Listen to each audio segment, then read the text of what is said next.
This is the Lone Crater YouTube. We hope this video helps. In this video, I will explain how to change your Quick Share storage location.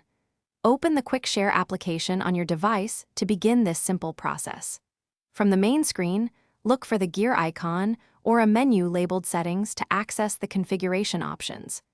This essential step is your gateway to customizing how your transferred files are saved, making file management effortless. Once in the settings, you will find several categories. Carefully look for one that mentions storage or download location.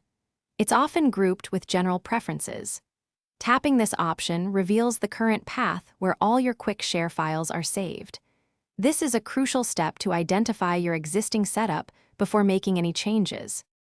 When you select the current storage path, a file explorer will open, allowing you to navigate your device's directories.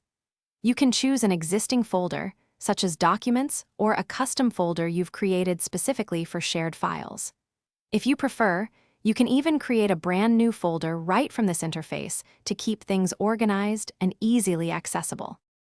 After selecting your new location, verify that the displayed path has updated to your chosen folder. Look for a Save or Apply button to finalize these changes, as Quick Share needs to confirm your selection. To ensure everything is working perfectly, try sharing a small test file. It should now automatically save to your newly designated folder, confirming the change. Thanks for watching. Consider subscribing if we helped you.